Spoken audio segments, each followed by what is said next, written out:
All right, does anybody have any questions before we get going today?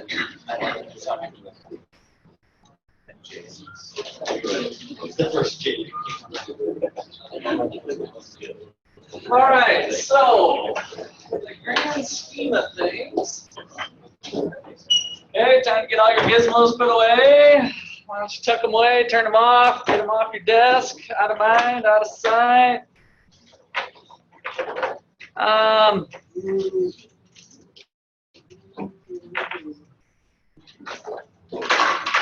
So, big picture.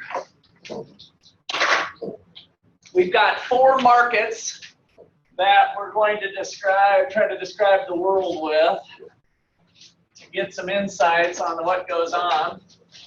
So we started with the labor market because we care about things like unemployment and real purchasing power of our wages. So we have the real wage and a certain amount of people working, measuring labor hours here. And then we, last week, moved into the financial markets, where we've got flows of funds by savers making their way into places like banks and other spots so that they could be loaned out to borrowers who were primarily businesses.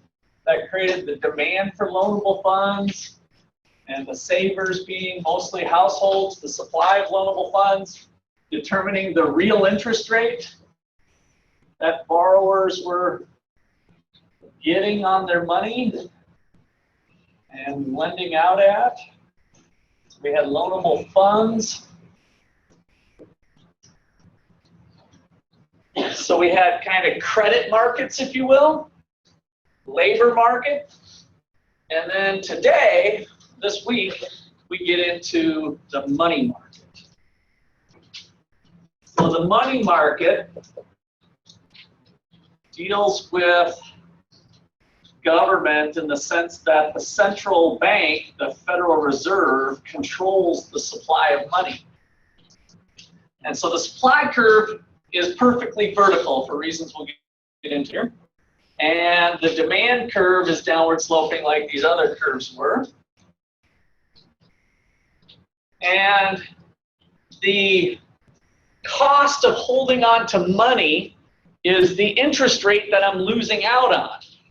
So right now, this is fun. I don't think I should do this all the time because I might get hit. But so I'm holding on to $1,000 in my front pocket because I had to continue my thing for personal finance today. So I have it 2 days in a row. I don't normally carry around. So those of you who have robbery on your minds or something, I don't usually do that. So I'm trying not to get mugged. Luckily, the mug rate is pretty low on campus here. But so as I'm holding on to $1,000 in currency, is it earning an interest rate? No. So in terms of opportunity cost, the cost of what I'm giving up, the price, something measured in terms of what you're giving up to do it, the cost of me holding cash is the interest rate that I lost, right? So the price of money, holding currency, the price of money is the interest rate. And we use the nominal interest rate, little I, to reflect that. And that creates our money market for interest rates.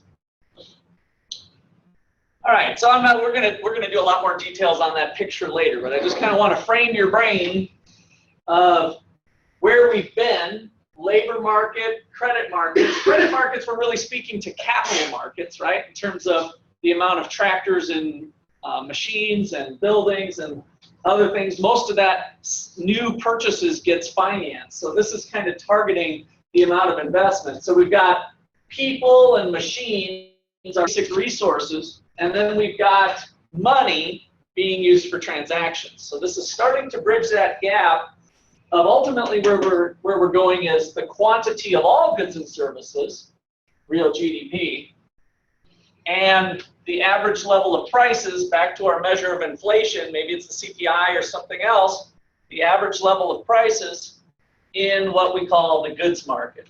And then this one's going to have a supply and demand curve.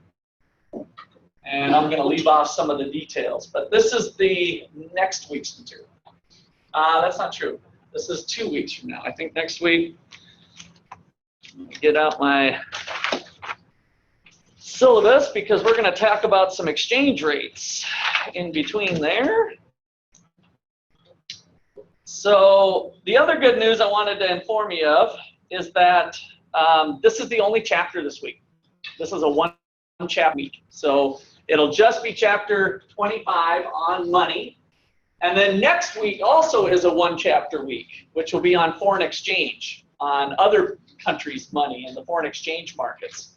So don't think we're slowing down the course, right? You guys have been doing a pretty good job keeping up. I feel like most of you are geared up. There's a few people falling behind. If you guys have questions on the pace of the course and whatever and need to talk to me about it, feel free to see me after class. But we're on week 4 already. We're halfway done with the course. This is like midterms this week almost, right? So we're getting close. When is midterms? Let's see. When did I put that? I have it on the syllabus. And is this our syllabus? Yes, this is it. Spring 2016. Is that what we're in? The spring 2017. Did I just do a on that, or is this my old one from 2016? You guys got it in front of you? We had the wrong date. I did have the wrong date. Okay. So, yeah, even at the top of the syllabus, I got 2016 because I think when I was preparing the syllabus, I wasn't quite engaged in the new year here. So the 10th, yes. Is that really Wednesday the 10th? Friday. That's Friday. So I meant Wednesday. Yeah, so those dates were screwed up on both that. That was where it fell before. So thank you. Yes, it'll be Wednesday the 8th. Yeah. So Wednesday the 8th. And how that'll work is it'll only be through, we'll be starting into the following week, but it won't be covering that, right? So it'll just be on through week 4, which is what we're starting on today, through the money market. So midterm Wednesday, February 8th, in class. And our econ tutor is Joe.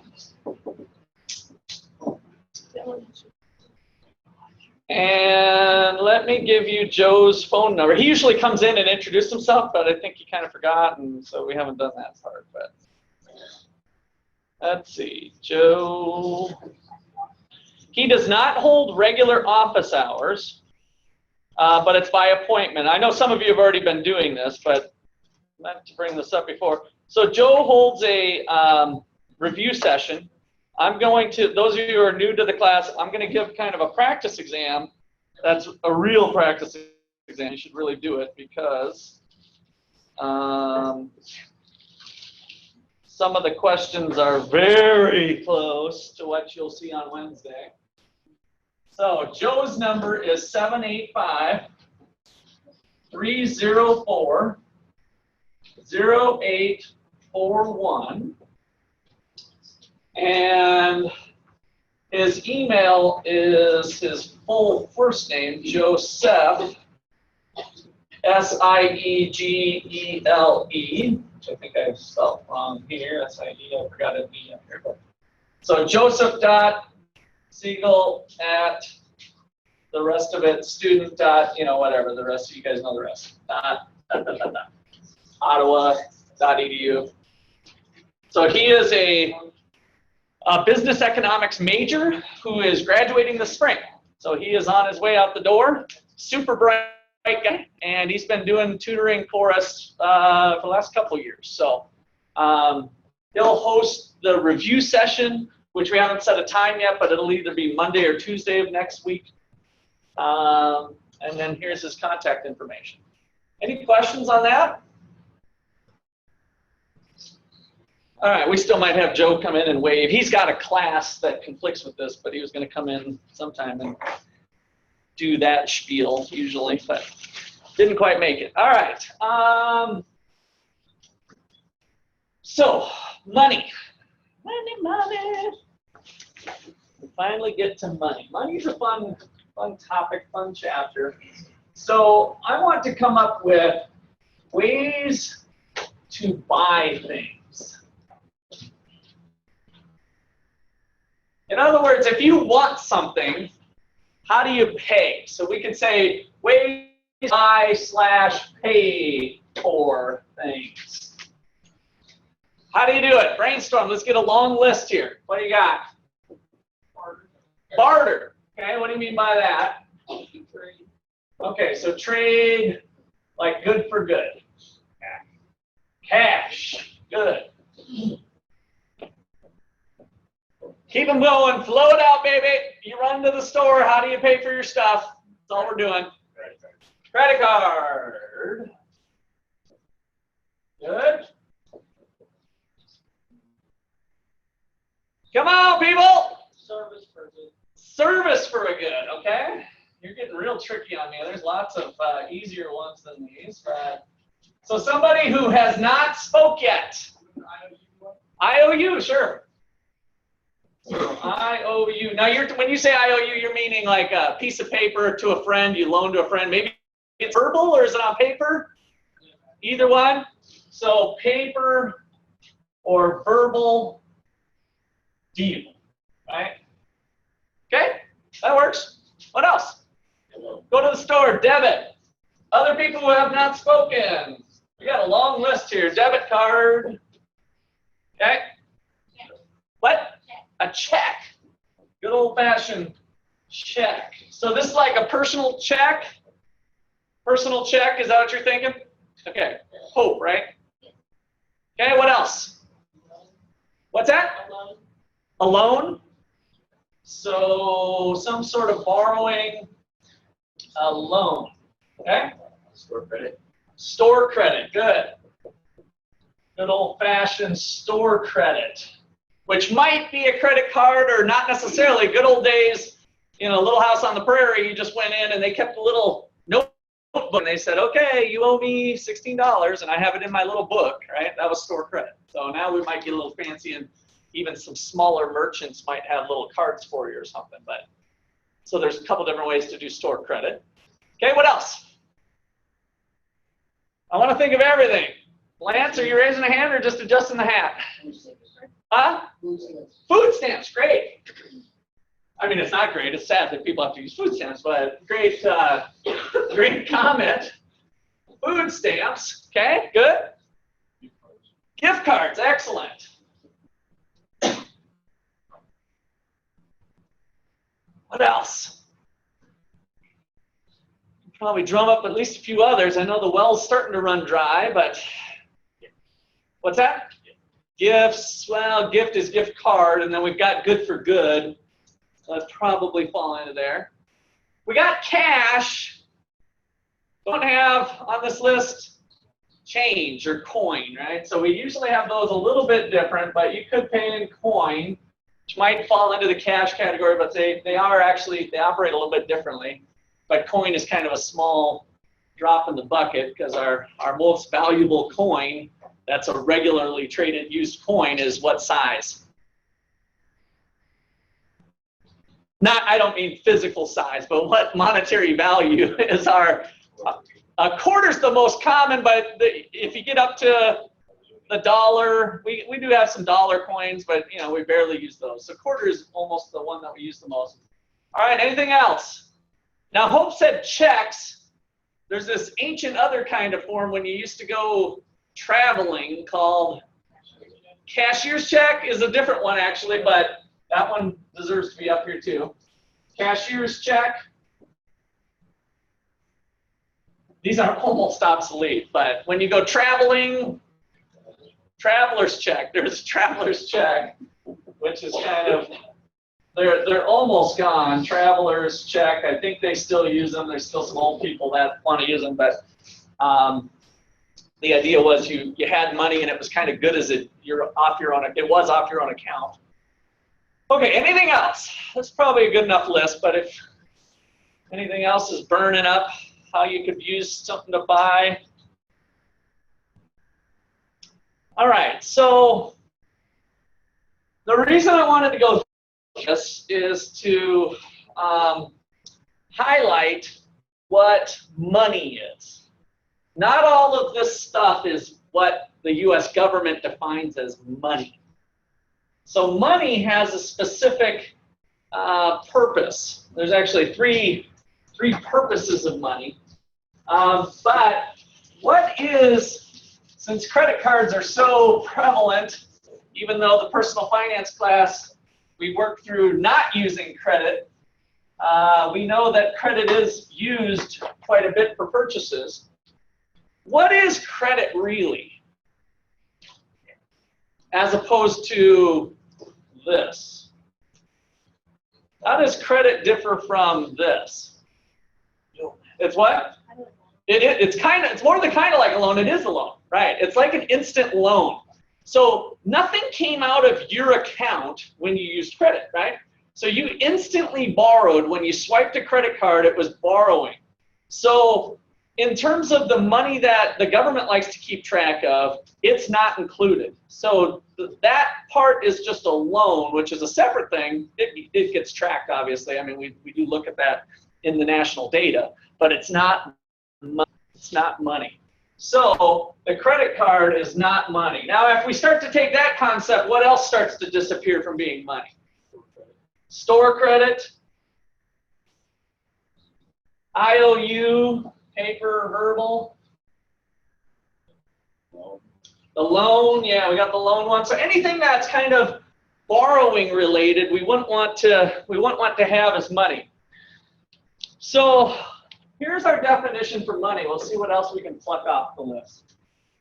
Money is anything generally accepted as a means of payment.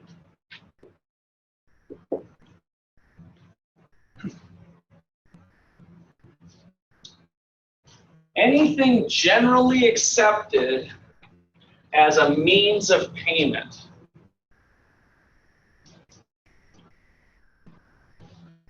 So, with that definition in mind, what else comes off our list? Anything generally accepted as a means of payment. What else comes off of our list? What's that? Service for good. Yeah, now that deal might be able to be done. Which part of the definition do you think is most applicable to knocking that one off this list? Generally accepted, right? So now this plays an important role here, this generally accepted. You can't go to Walmart and say, well, let me just scrub the floor for you for a little bit. I'll do that for 15 minutes. What do you guys pay roughly? $9 an hour. This I for 50, I'll do it for a half hour. How does that sound? Right? Not generally accepted. What else goes off the list? Trade, barter, good for good. Again, you might be able to make some deals like that, but it's not generally accepted as a means of payment. All right, so check, traveler's check, they'll usually take that. They'll still take that. It's almost just not used, but it is as good as cash, the traveler's check. So again, I don't even want to spend too much time on it because it's almost a dinosaur. But merchants will still take that. You can go to Walmart with a traveler's check and buy some stuff. Cashier's check, how does that differ? So we got this check, and this check.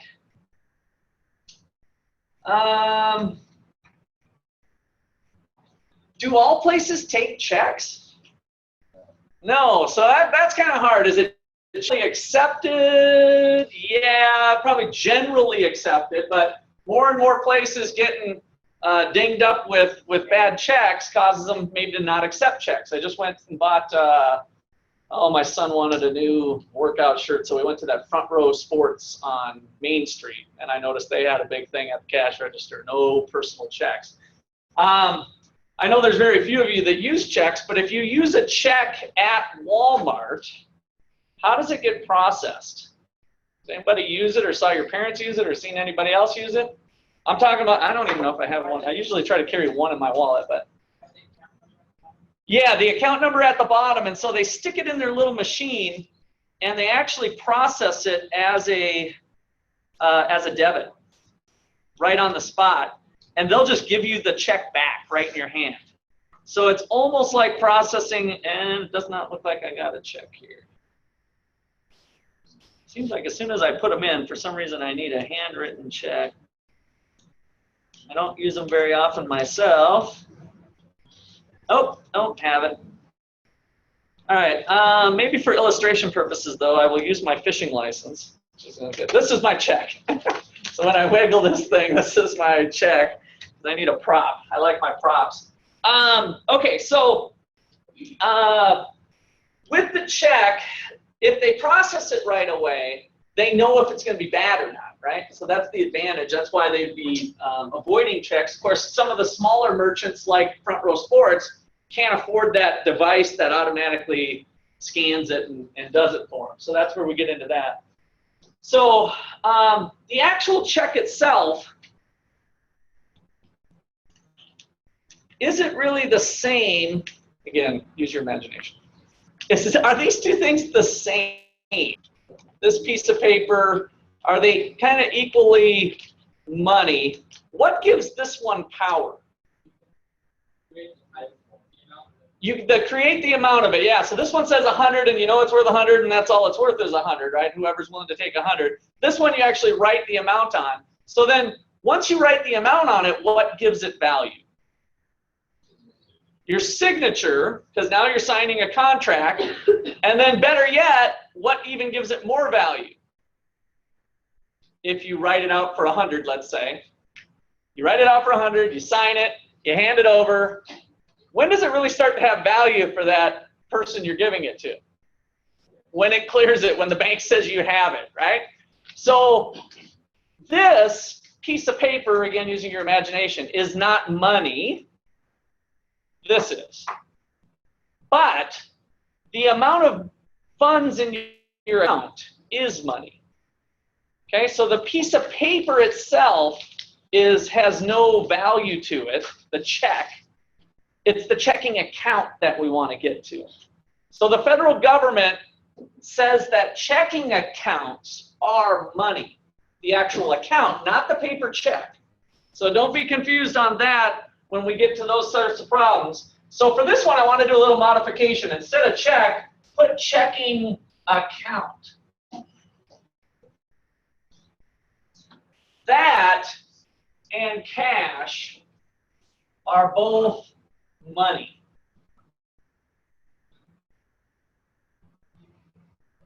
What about your savings account? Would we want to include that, do you think? If we're trying to monitor the ability for people to partake in transactions, would the government want to avoid a savings account or include it, you think? The amount, your account balance in your savings. So maybe you got $4,000 in your savings account and you've only got $300 in your checking account. Would the government want to include both or maybe not include savings? Probably both. Why?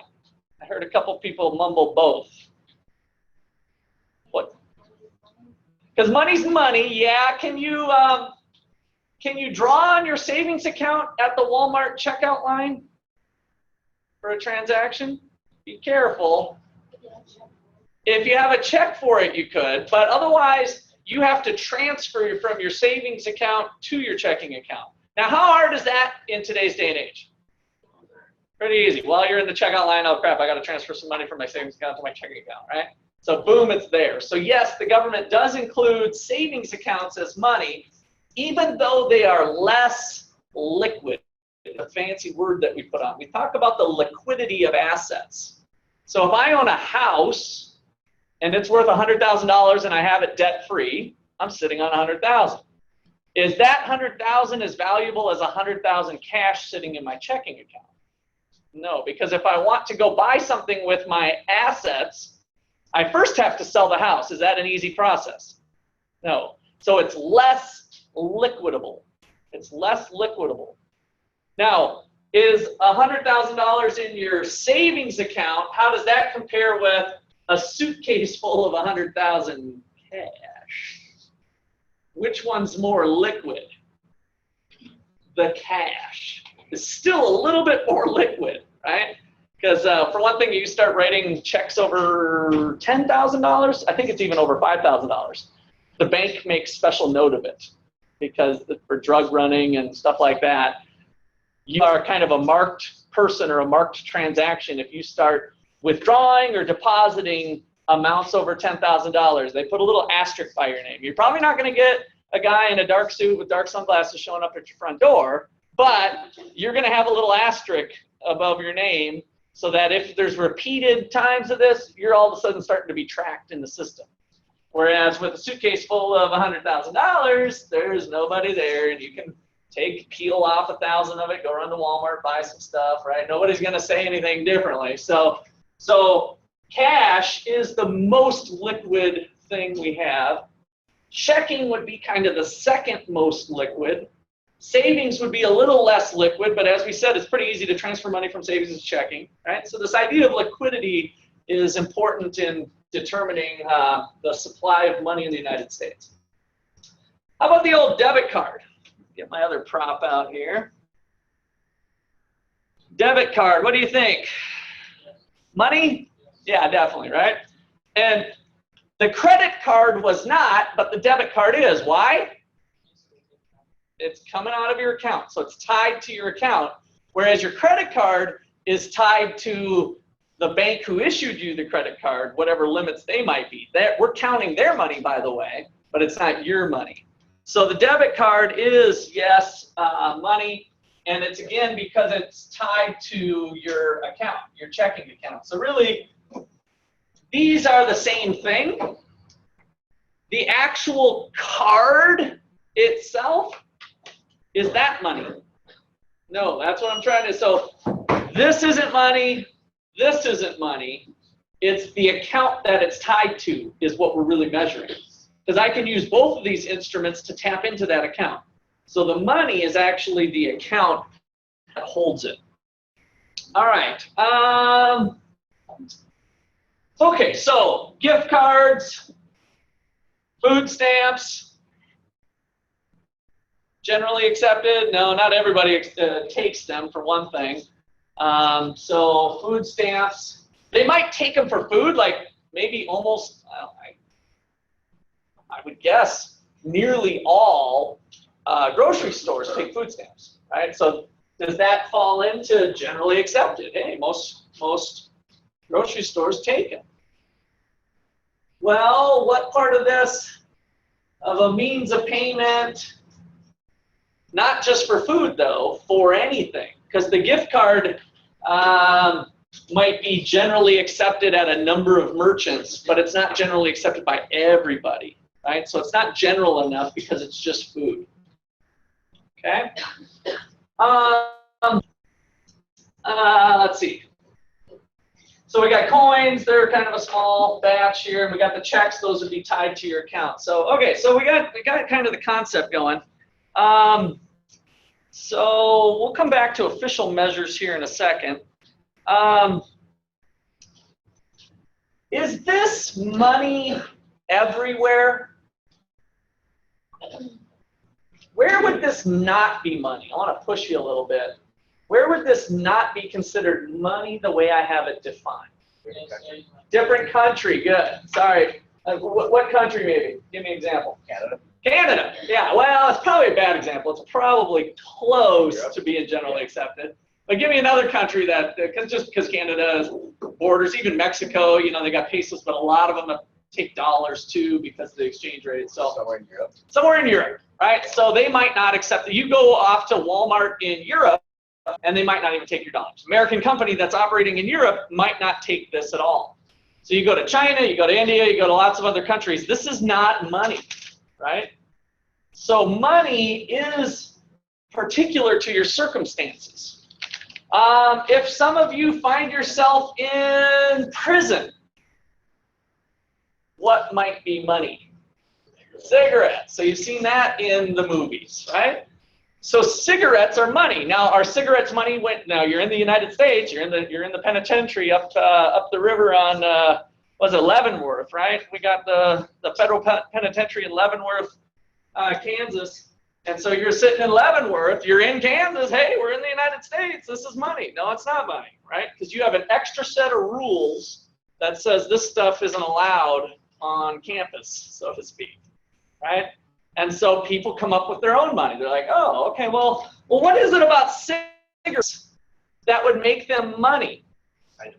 What's that?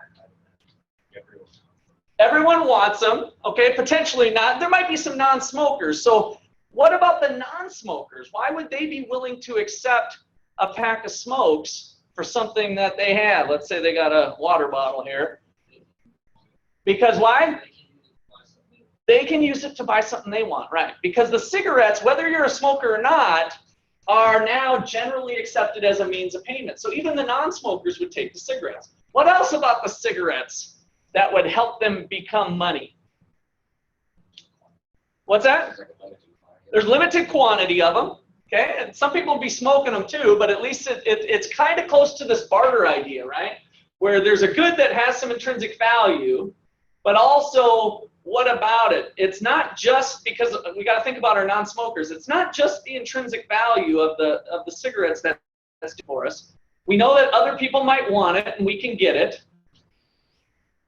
Do they burn up the next day? Do they have a shelf life?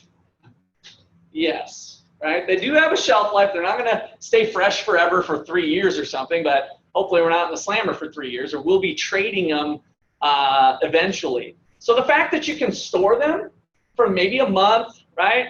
If you're a non-smoker and you're a good little saver in prison or whatever, you're trying to save up for a big purchase, then you can put pack after pack after pack in your cell. And when you take the 10 packs to go make your big purchase, they're still just as valuable, right? So there's a durability to them. That's important for money also. That's why this paper is a little bit more durable. Like if I did a little tear like this, I'd probably rip this sheet, but I'm not going to rip the dollar. Of course, we all know we can rip a dollar. I'm not going to rip this one, but they're fairly durable, right? And coins are even more durable. And so the durability is one of the functions of money that kind of helps it stick around too, and how different forms of money evolve over time. All right, so here is our 3 purposes of money. 3 purposes of money.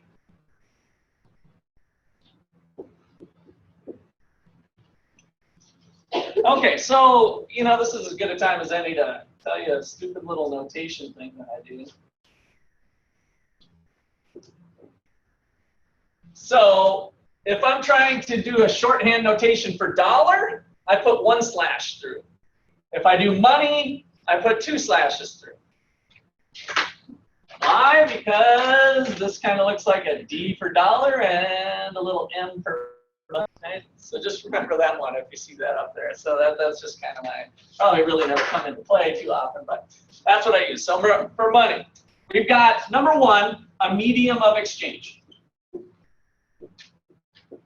A medium of exchange, which is what we noted at first. So it's used for buying and selling.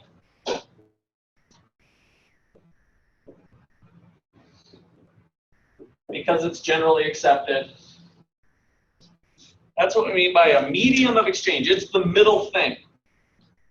We don't really put much value in it of itself. Unlike cigarettes, unless you're the world is coming to an end and you're cold and you're freezing up in the wilderness and you're trying to start a fire, there might be some intrinsic value to this piece of paper at that time, right? We crumple it up, we get the little match, we put some sticks around it.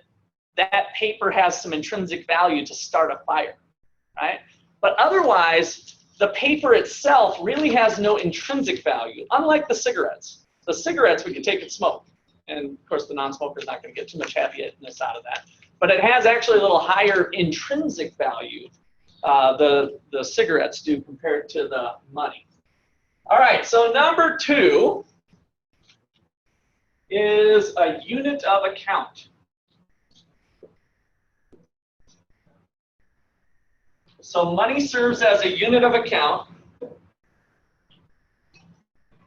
So quoting values in a common unit helps measure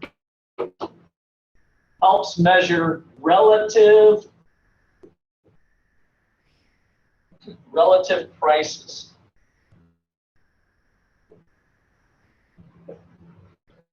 Relative value.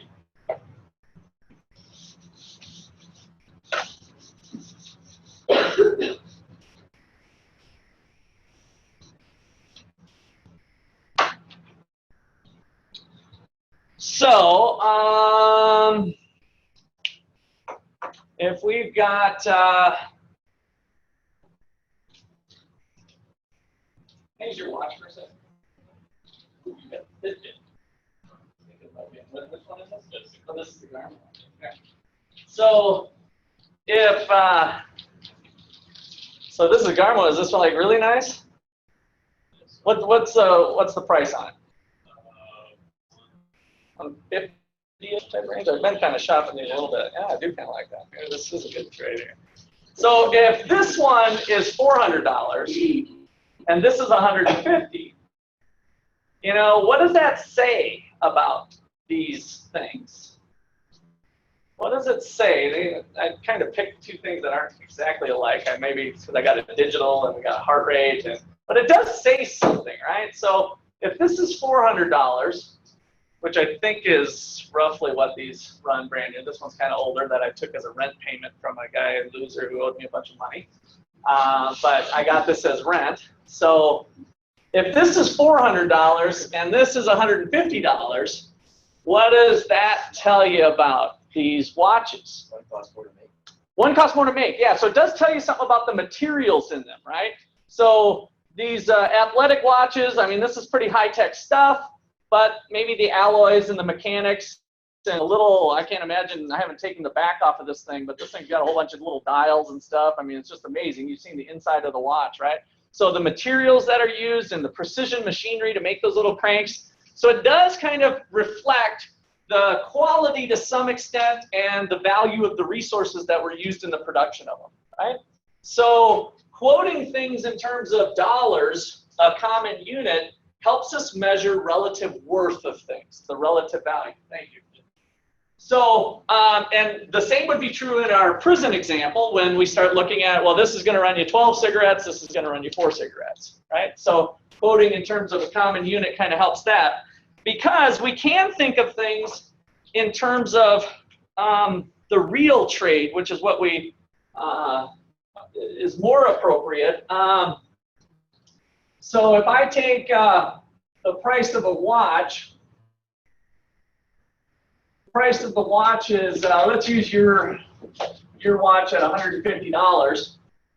And then what do you got there? You got some Beats. I don't know if those are the really high quality ones or the low quality ones, but what do you think those run at the store brand new? 200. Those are the high quality ones. Okay. So we've got the price of Beats at $200. Again, we've got this unit of measurement that tells us value, but we can do another thing with relative prices. So if we take the price of the Beats divided by the price of the watch, then we get the price of the Beats is $200 per quantity of Beats, or let's just put the B down there.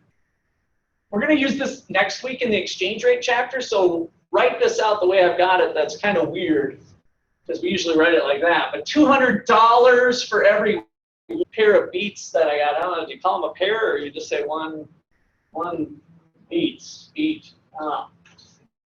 And then you got the price of the watch at $150 per watch. And we get 200 divided by 150, which equals, what do we got there? 2 divided by, somebody's got a calculator? What do you got? 1.3. 1.3 what? Well, remember this little trick, we got dollars per beats times, take the if there's a fraction in the denominator, flip it over, multiply it times the numerator. So we get W over dollars, the dollars cancel. So it's equal to 1.3 watches per beat. Well, that's kind of fun. Watches per beat. So that's the real trade that you're doing. Is this the price of a beat or is this the price of a watch? Of a beat, right? So when you went to the store and went to buy it, did you think you were giving up 1.3 watches?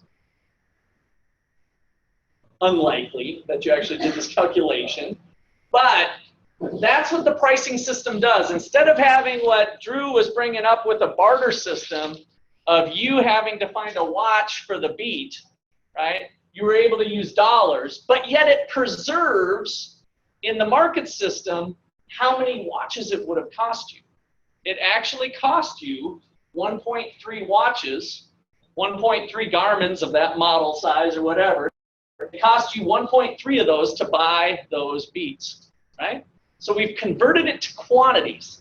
So this is the real price of the beats. So you can think of this real price, the real price, as the ratio of the two prices gives you the real price of the beats. How much was given up to get it? You gave up 1.3 watches. If we would have did Mountain Dew, we could have shown how many Mountain Dews we had. So then we would just flip that back over, and if it was $2 for a Mountain Dew, 200 divided by 2 is 100. I gave up 100 Mountain Dews to buy those beats, right? So it just kind of flips around for us and gives us the actual quantities that we're giving up. So the real price, I use the word real in this period, it's also the relative value or the relative price. All right, so that's what this money does for us. It establishes a unit account. That makes it real easy. When we did the international chapter in week 1, we showed the gains from trade in terms of cars or the gains from trade in terms of food. But normally, we figure out the gains from trade in terms of dollars, right? And so dollars allows us to compare things like instantly. If I put it in gains from trade in terms of cars, it makes it kind of hard for me. Okay, yeah, so the country gains 5,000 cars. What does that mean in terms of my ability to buy watches or beats? I don't really know. But if all of a sudden it was $5,000 was the gain from trade, I instantly can start converting that to Garmin watches, beats, right? So quoting things in terms of that common use helps us work through information on relative values. Okay, number 3. Any questions on that? Number 3 is a store of value. A store of value. So money is a store of value. It is a convenient way to store wealth. A convenient way to store wealth. Now, let's just put here, sucks for retirement investing. In other words, the mattress theory, not a good one. So you could start taking these $100 bills and start shoving them into your mattress, and that's your savings account. I'm a good little saver. I'm going to shove them into my mattress, right? So that is a store of value. When I pull out the $100 20 years from now, the $100 is still worth $100, but what's happened to its purchasing power? It's gone down if there's inflation. That was our whole real wage and the real price. So in other words, it sucks for long-term retirement investing, but it's not bad for day-to-day purchases. If I keep this $1,000 till next month, can I still run to the store and fill my shopping cart up with about the same amount of things? Probably, right? So one of our objectives with our monetary system was to keep low stable inflation so that we maintain this store of value concept even in terms of the bill's price. All right, questions or comments there? All right, chugging right along. So we got store of value and unit of account, medium of exchange. What is money? So the government has two measures of money that we're going to focus in on for this macro class.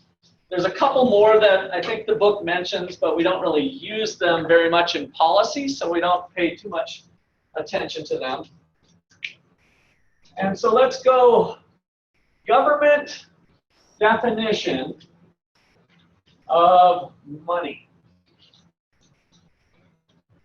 Our first definition of money is called M1.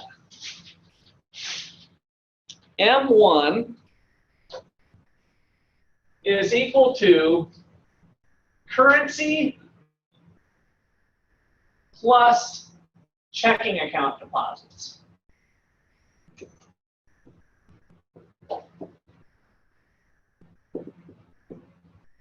Currency plus checking account deposits. So if we add up everybody's checking account balance in the United States and add up how much currency is out there, we have the government's definition of M1, of how much money is in circulation. So currency outside of bank vaults. So this is called currency in circulation, not bank vaults or drawers. So we go to the bank and look for a withdrawal. You know those little drawers that usually have a good lock and key system on them that pull out and there's $100 bills and stuff in there? None of that's included. None of that's included in M1. We just want currency in circulation that's out in the hands of the public. So not in bank vaults, in the hands of the public.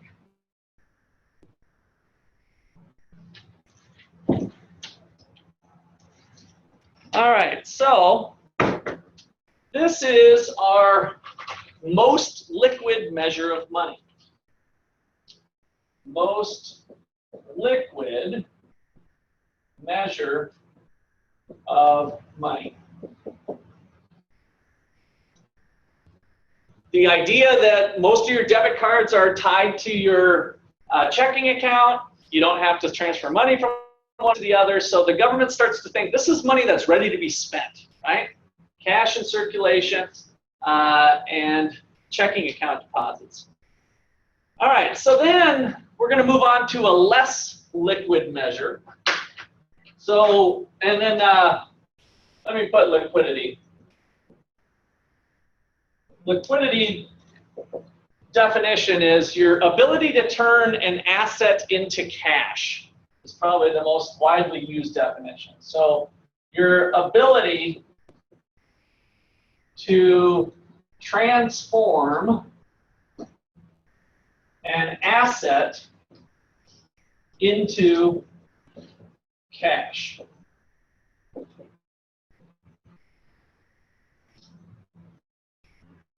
So think of a house versus a car versus maybe a mutual fund versus a savings account versus a checking account. These are all assets that we might own. And I've got them listed in order of liquidity. House being the least liquid, car, mutual fund, savings account, all the way down. So, our most widely used measure of money is M2. And M2 is, the first one's the most important part of M2. It's M1 plus savings account deposits plus money market mutual funds, money market accounts. So money market accounts plus small time deposits, otherwise known as CDs, certificates of depression. Or actually certificates of deposit, but that's Dave Ramsey's word for it. So M1 plus savings accounts plus money market accounts plus small time deposits. So which one's bigger, M1 or M2? Which one's bigger, M1 or M2? M2 has to be. Why? Because the first one is M1, right? So we're adding on stuff onto M1. So this is a lot bigger measure once we bring in savings accounts. Money market accounts. You see maybe when you guys went to set up an account and they ask you, well, wow, this one's got a better interest rate, which better means maybe 3 times higher than your pathetic savings rate. And you're like, oh, I'd like to put my money in there. Well, the minimum deposit for that is $25,000. Oh, sorry, I don't have that. Well, they're going and investing it in money market, other instruments on Wall Street that are very liquid, but the bank is doing a little bit more with that money. So that's what a money market account is. And then the small time deposit, what we mean by small isn't so small to college students, or me for that matter, less than $100,000. So small means less than $100,000 in value of a certificate of deposit. A time deposit is the word for it. So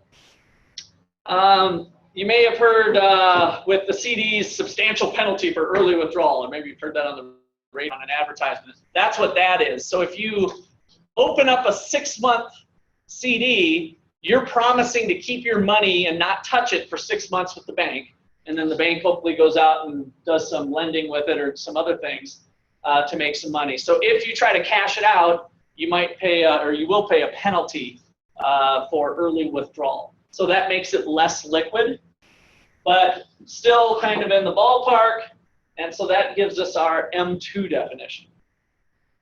All right, then there's an M3 that brings, I'm not even going to write it on the board, but it just adds in large time deposits and some other longer term ones. So M2 is the one that's the most closely watched by the Federal Reserve. So just put most closely watched.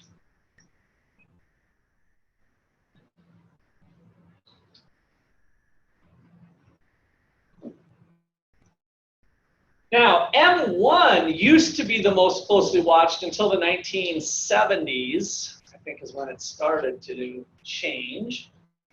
What would have caused the Federal Reserve to now start to count savings accounts versus just currency and checking accounts as we got into the 70s and 80s?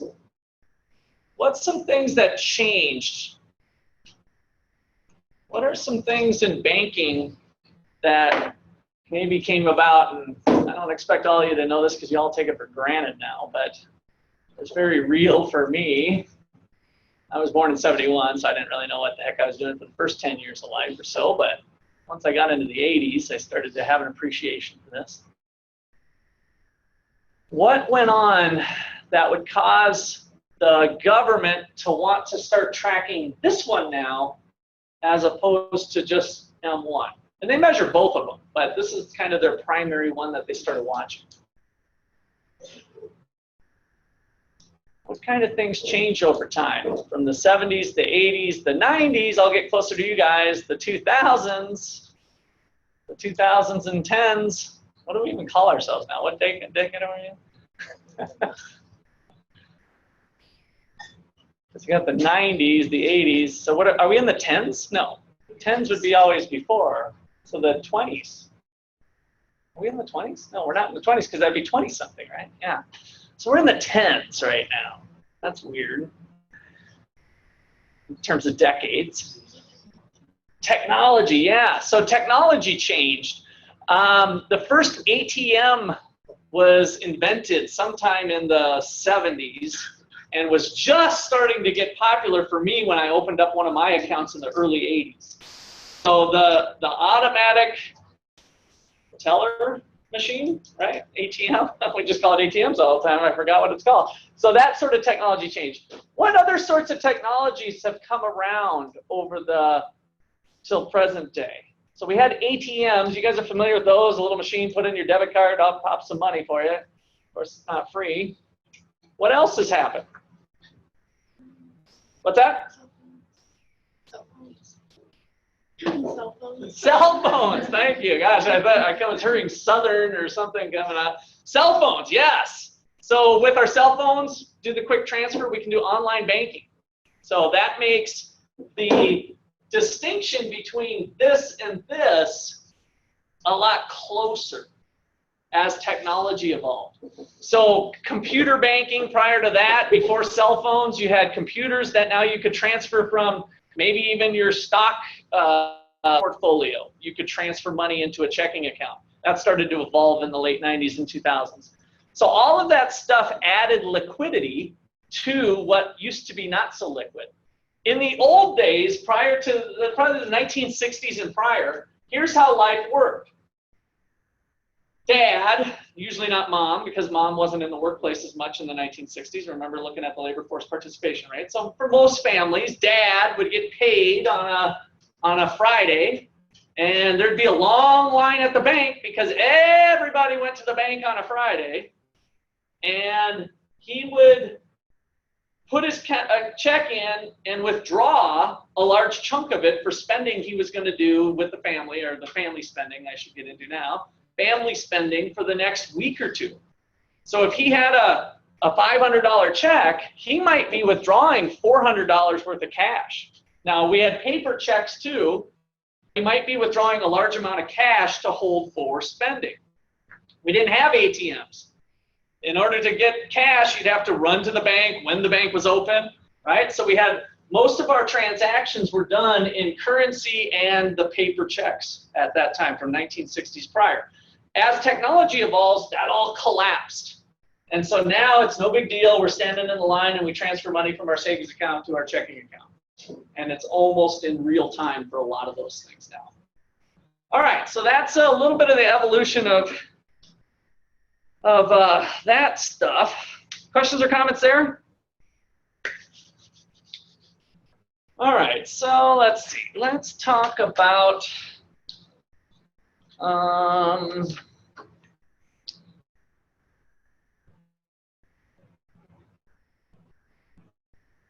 think you guys need this example. This will be kind of fun. I think. Hopefully it's not too early for this. I think we can do this. We can handle it.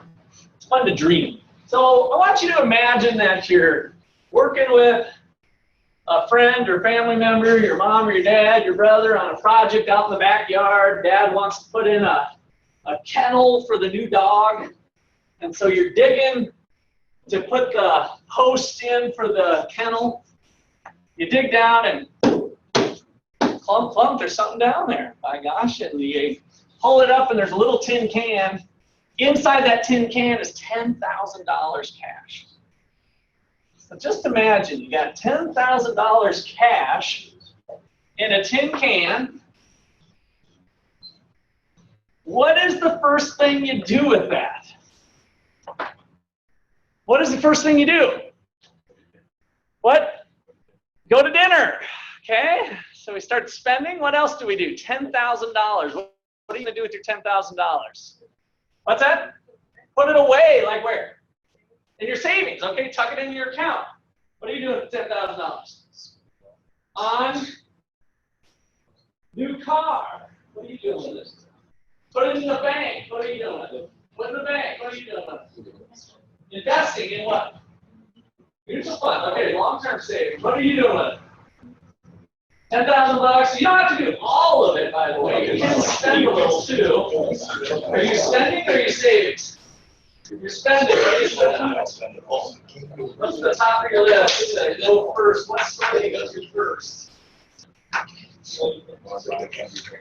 Which one? The Apple Store. All right. What do you get? A new phone or the iPod or laptop? All right. So.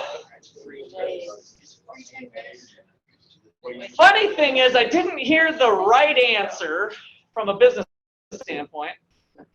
Where do you go first? To the police station to report a missing can of currency to the tune of $10,000. Okay? So of course I have to clear myself here for ethical reasons that's where you guys go first. But I got good news for you. 30 days goes by, the rightful owner doesn't step forward, finders keepers, you get it back. Now you get to go run to the store and do your thing with it. All right, so what I want to do next is kind of track that money. So we're going to run through the tracking of the funds. So example, suppose you find $10,000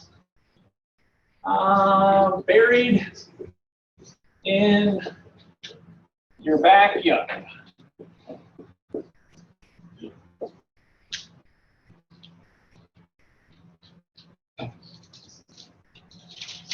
Okay, and step number one, maybe you're going to spend it fairly fast, but let's say that you deposit it. So first step, I had quite a few of you say you're going to deposit it. So deposit into checking account.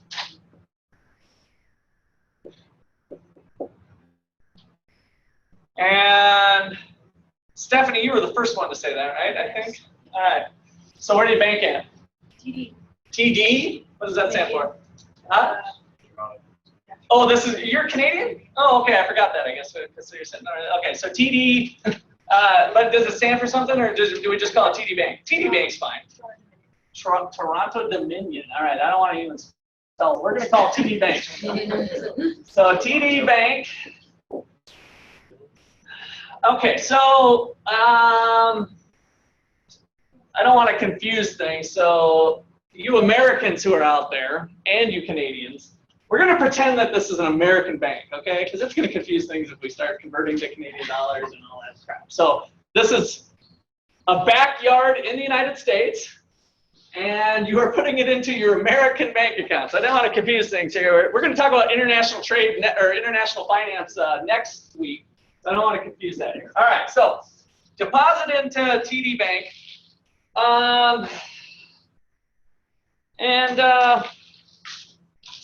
Let's see. Where did I go to? Andrew, what were you buying? Car? Yeah. Is that you? Okay. So, what kind of car are you interested in? Yeah. Beamer. A Beamer. All right. So we can probably find a nice late model Beamer. You're of course not going to get a new Beamer for this kind of money, but let's just say you're looking for a Beamer. Before we do that, let's think about what the bank's rules are here. Can TD Bank loan out all of the $10,000? Can they loan out, or would that be even a good idea to loan out all of the $10,000 to Andrew who's looking for a car? Probably not. Why?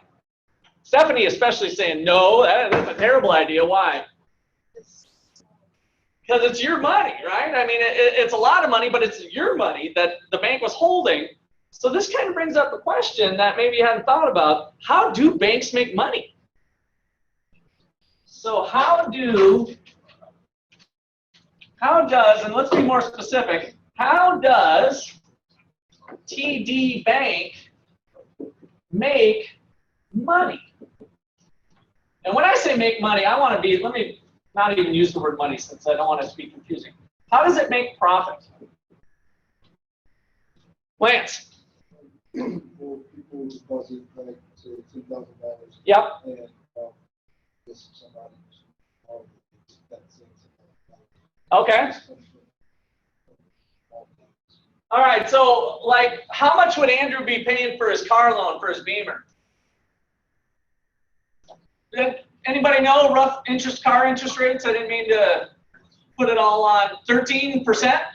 Probably a little high unless, Andrew, are you a bad credit risk? Oh, he's giving me that look like, yeah, you better believe it. Right? Risk is my middle name. So 13% probably be a little bit high. Yeah, 0 down, yeah, you start to get into a more risky category, right, absolutely. So car loans nowadays, if you're getting like a 5-year loan, you're a decent credit risk, or you got a fairly good credit score, you're probably in a 5-6% range, let's say. So let's just say, how does TD make a profit? Well, they're going to loan out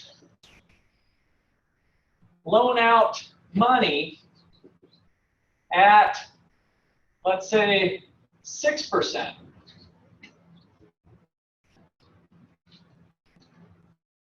Okay, so they're going to have revenues of 6%, but what is our profit calculation? If we're calculating total profit of a little lemonade stand that I'm working as a kid, I'm going to sell some lemonade, which is really the interest that Lance is referring to here, of money coming in from loans, right?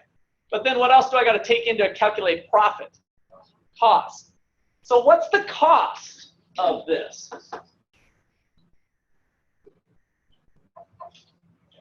Let me go to Stephanie. And I'm going to you for a reason, because this is your freaking money. Why did you put it there? And it might not be fair to think about checking accounts because it's so lousy, but do they pay you interest for putting your money with them? Yeah, right? So in general, checking accounts is kind of a bad example in today's day and age because it's almost 0%. So you're probably parking it there because you really want to spend it. But bear with me, when you put it in savings accounts or money market accounts or some of these other things, the bank pays you interest on it, right? So part of their expense is the money that they are paying out depositors. So how does the bank make money? Well, they're going to loan out money at 6%. They're going to pay deposits something less. Pay deposits, I don't know, let's say 2%. And they're going to catch what we call the spread. That's how they make their money. So we have a spread of 4%. The spread is 4%. That's in large part how they make money. Now, the other thing they have, they're going to have other costs to doing business, some other overhead. So less other costs, and we have bank profit. So we've got revenue, so total revenue from all sources, and then we've got kind of total cost, which would be here, and other costs, and that's going to give us our profit. So banks are like normal businesses. They sell stuff. It's kind of funny that in personal finance, a couple of you are in there. Today we just had the quote of, debt is not a privilege, debt is a product. Debt is not privilege, debt is a product. It is a product of the bank, right? They're selling debt obligations to you so that they can make money. So this is how the bank makes money, making loans at higher rates than what they're paying depositors. Okay, which brings us back to this interesting question then. Should they loan out all of Stephanie's $10,000? Would it be a good business move for them to loan out?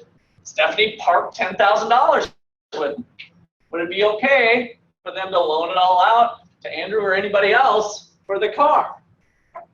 What problem might they run into if they loaned it all out? She comes back and says, oh, I forgot as I walked out the door. Oh, too bad, Andrew was just in here. We just loaned it out. Well, I decided I just want $200. Oh, sorry, we don't have it. We loaned it all out, right? So the bank needs to hold back. And of course, we're picking on one particular example. Just imagine, though, there's thousands of depositors at the bank. Not all of them are coming to the bank to withdraw their funds at one time. And so the bank has this pool of cash that there is an amount that they can loan out of the bank because they don't have to worry about everybody coming in at one time. Turns out they do need to worry about everybody coming in one time. That's a topic we'll get to in a little bit. But we've evolved to having our central bank kind of having an insurance policy on everybody coming at one time. All right, so with this, the bank is going to hold back some required reserves. All right, so required reserves.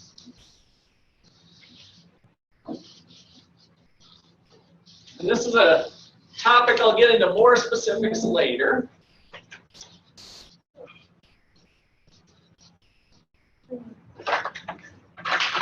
Okay, so note, first of all, kind of a key point here. It would be stupid for the bank to loan out 100% of its deposits. It would be stupid for the bank to loan out 100% of its deposits. But as long as as long as all depositors don't come at once, but as long as all depositors don't come for their money,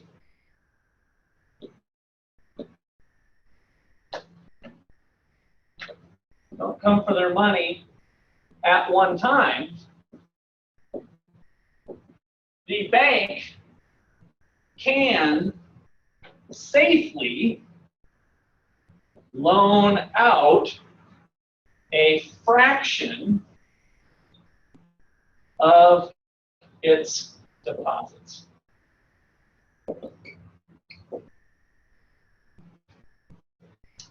As long as depositors don't come for their money all at one time, the bank can safely loan out a fraction of its deposits.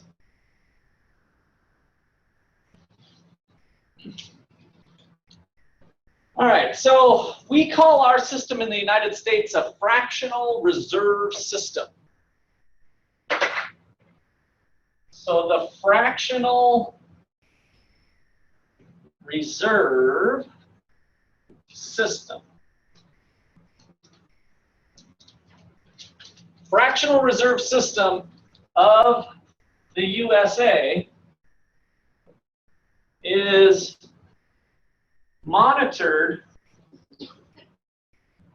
by the Federal Reserve Bank, which we will affectionately call the Fed.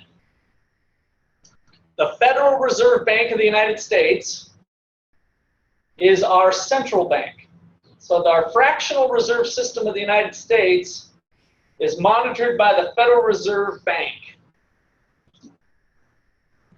This is the central bank of the United States.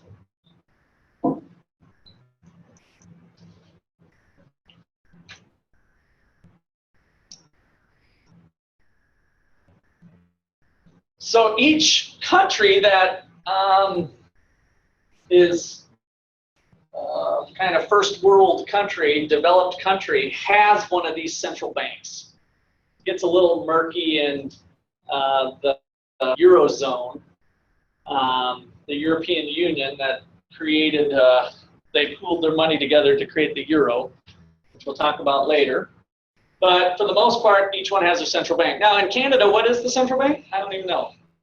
Central Bank of Canada, does anything come to mind? I've had students do reports on it, but I do not remember what it is. But so Canada would have its own central bank authority that would be monitoring TD Bank in Canada. So remember, we're assuming TD Bank is an American bank being monitored by the Federal Reserve using American currency. But what's that? I think it's Canada. Canada Revenue something or agency. That sounds like a decent name. Yeah, it doesn't ring a bell for me, but that could be. All right. So in our example, let's assume that the central bank who's monitoring the funds says that you can loan out 80% of your funds, but 20% has to be held back. So assume, for our example,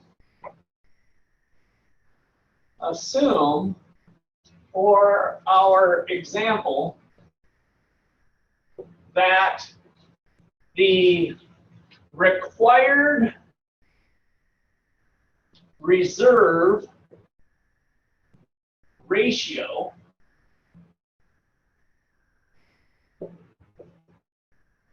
little r, triple little r, the required reserve ratio is 0.20.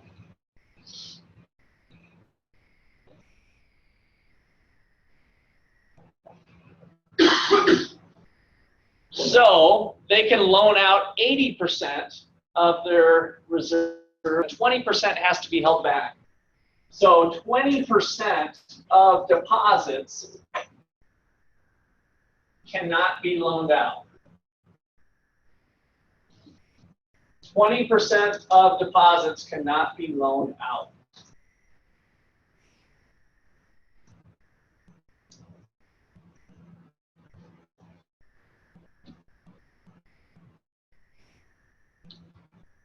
So, of our $10,000 deposit, how much of it is required reserves? From that transaction, not trying to play tricky on you at all. So 20% cannot be loaned out, that's the required reserve ratio, so how much of it has to be held back? 2,000. In other words, 8,000 can be loaned out. We call those excess reserves. Excess reserve. So the note, the 80% extra, the other 80% that can be loaned out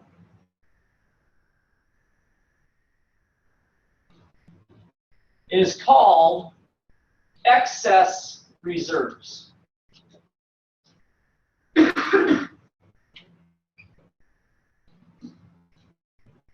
Excess reserves. So now we've got required reserves of $2,000. We've got excess reserves of $8,000.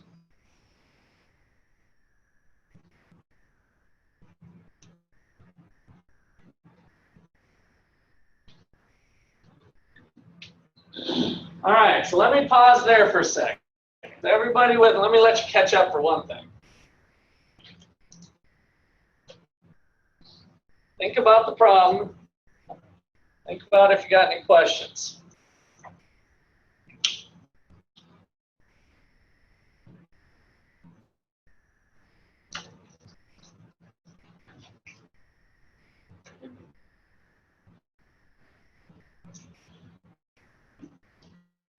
Let's see, I'm going to erase this.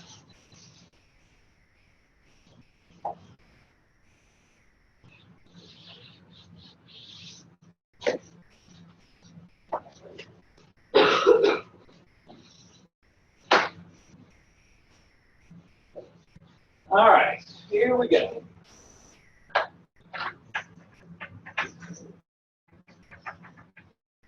All right, so Stephanie deposited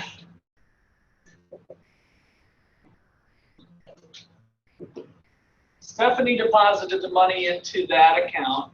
Just to put a name, you guys can throw it up there if you want. Doesn't really matter.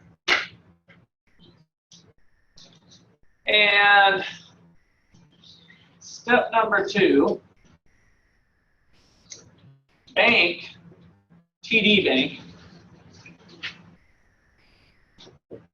TD Bank can loan out $8,000.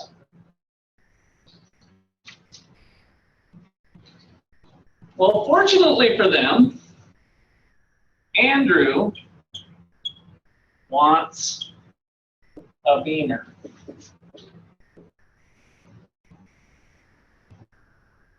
And gets $8,000 loan from TD Bank.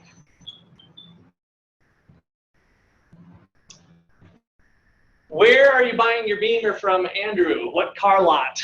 What car person? What car dealer?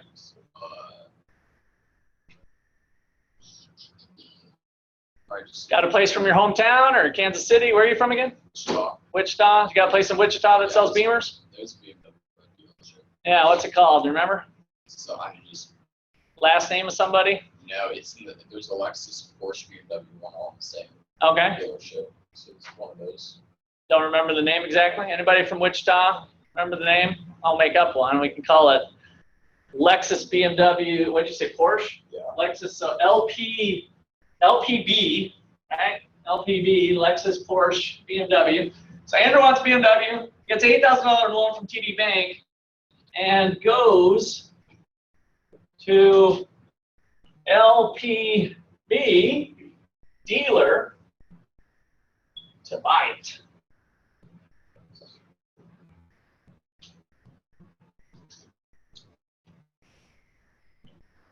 So off goes Andrew with his Beamer.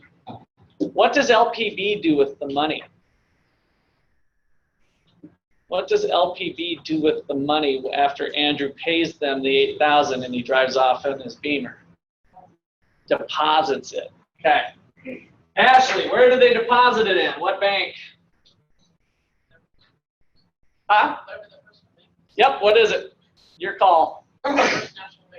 First National, and actually we could probably ask your bank would work too, so let's go. So step number 4 is LPB dealer deposits $8,000 into First National. First National of what? Of Kansas. First National of Kansas. We'll just go First National.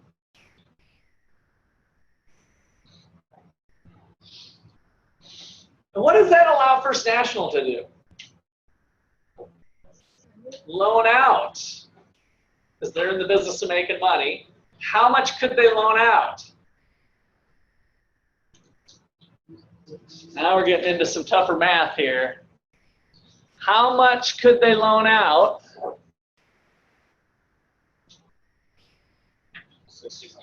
1,600? Sorry, they have to keep They got to keep 1,600. Good. So it's 6,400. So you guys are on the right track, right? So First National now can loan out 6,400. First National, First National Bank can loan out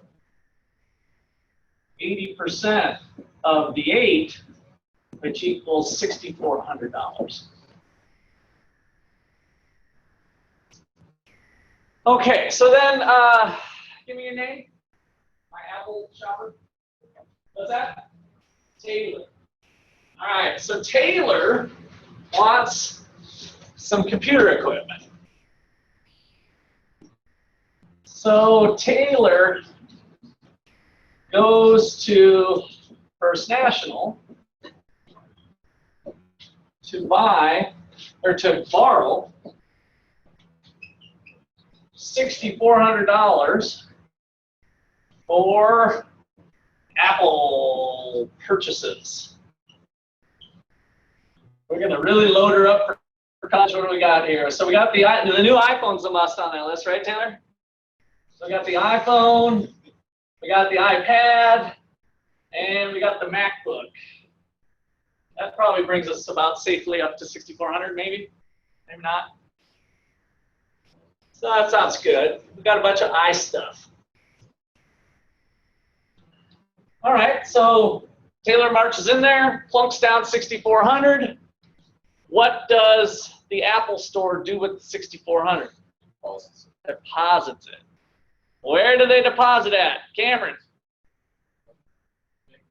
Bank of America. Good. All right, so 6, Apple Inc., Apple Incorporated deposits 6,400 into Bank of America.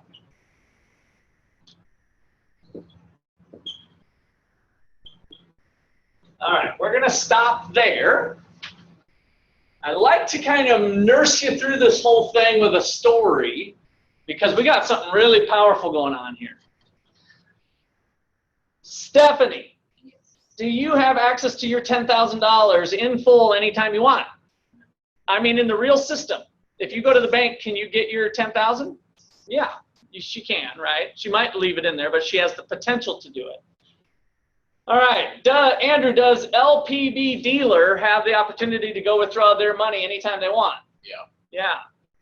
Does, where am I at here, Apple now? Yeah, so Taylor, does Apple have the opportunity to go to the bank and withdraw their money anytime they want? Yes. So what has happened to the supply of money in the United States according to M1? Been dispersed? It's been something more than that. What is the actual supply of money? What's happened to the supply of money, the quantity of money, as measured by M1, which of course is M2 also, by this transaction? It's increased.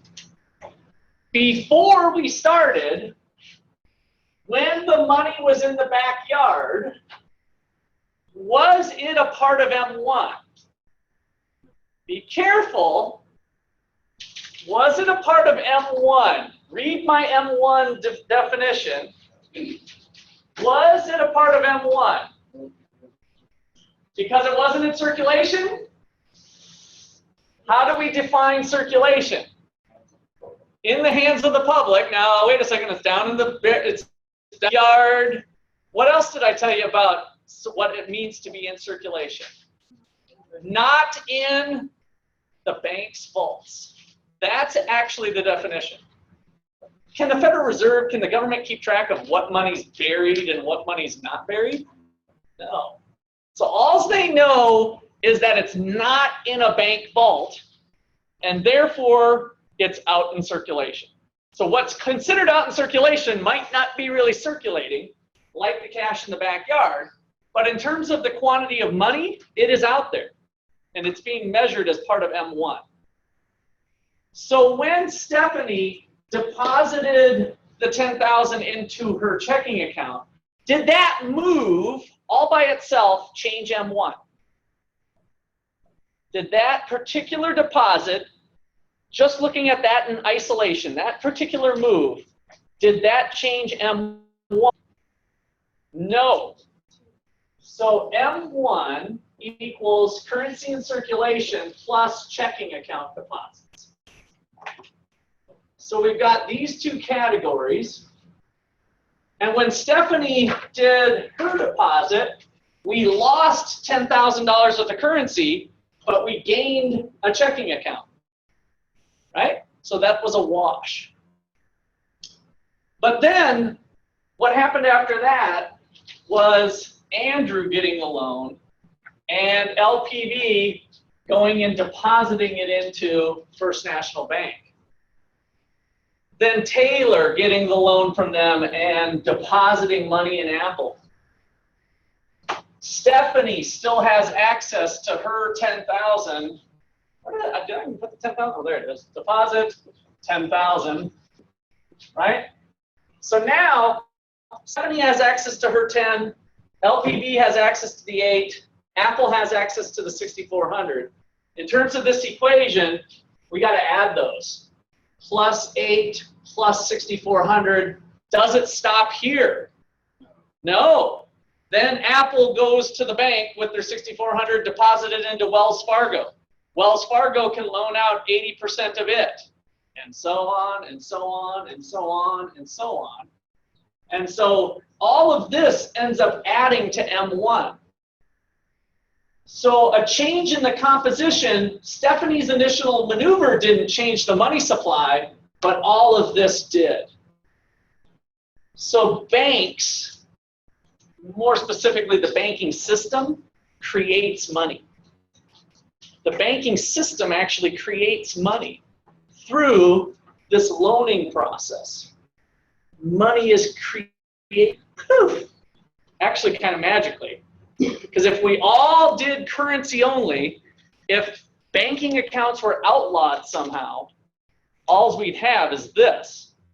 In other words, if banks weren't allowed to loan out their money, then when Stephanie put $10,000 into her checking account, there was really $10,000 there in a vault cash. The bank was just a storage unit, basically, right? The bank's not a storage unit. It's in the business of making money through loaning out money, which then creates money. So the banking system creates its own money. All right, so the math with that turns out to be kind of easy. Like, how much does it change by? So the question I'd pose is, how much, what is the total change? What is the total change to the money supply, the quantity of money, which we're calling M1 or M2 since it measures the both. So we'll kind of start to refer to that as the quantity of money, because the quantity of money is no longer the quantity of currency, it's the quantity of accounts. That again just kind of poof comes to life through the banking system. All right, so this would end up being a long list of numbers. You guys could do a little Excel spreadsheet, and all we did each time is we took 80% of that, 80% of that, 80% of that, 80% of that, and add them all up. So you'd have a long list, probably 100 numbers would get you to the right thing to add them all up. But there's a nice little shortcut that some guy smarter than me with math with called the deposit multiplier. And there's an easy way to shortcut that. So what is the total change? Well, we can use the simple deposit multiplier. Calculates the total change from a change in excess reserves.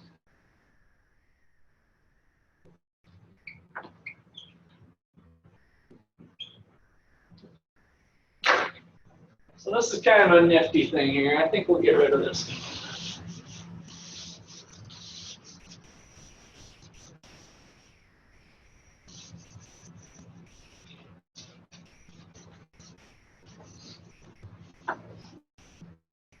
All right.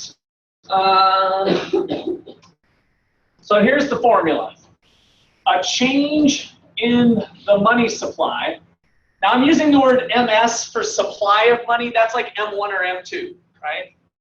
So change in the money supply is equal to 1 over the required reserve ratio times the change in excess reserves.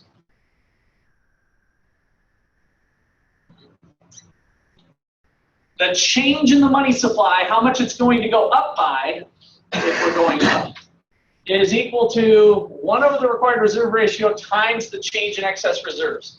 1 over the required reserve ratio, that's the 0.2 in our case, that is the deposit multiplier.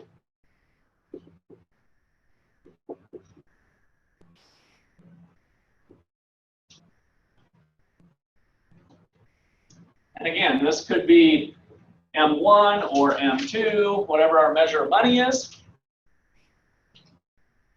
And then we defined excess reserves before.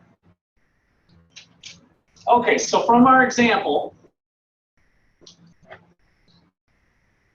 if the required reserve ratio equals 0.2, I'll put 0.20, but it's just 0.2. If the required reserve ratio equals 0.2 and the change in excess reserves equals, what is it from our case? From our shoebox case, what was the change in excess reserves? Now be careful about this. Think about the process. Stephanie puts in her 10 grand. Ann comes to the loan window and borrows 8. What was the change in excess reserves from our shoebox example? What was the amount?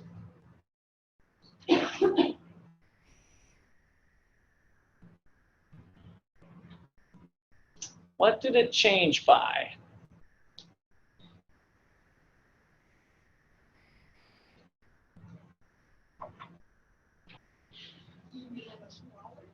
What's that?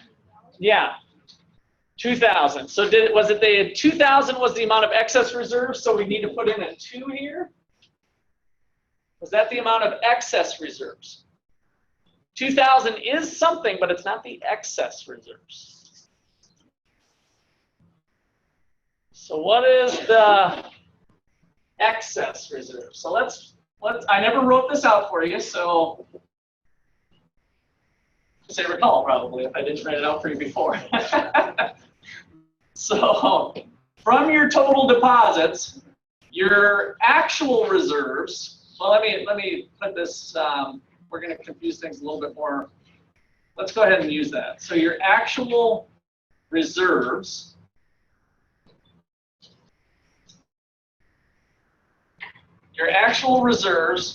is equal to your required reserves, big R, that's your 20%, plus your excess reserves.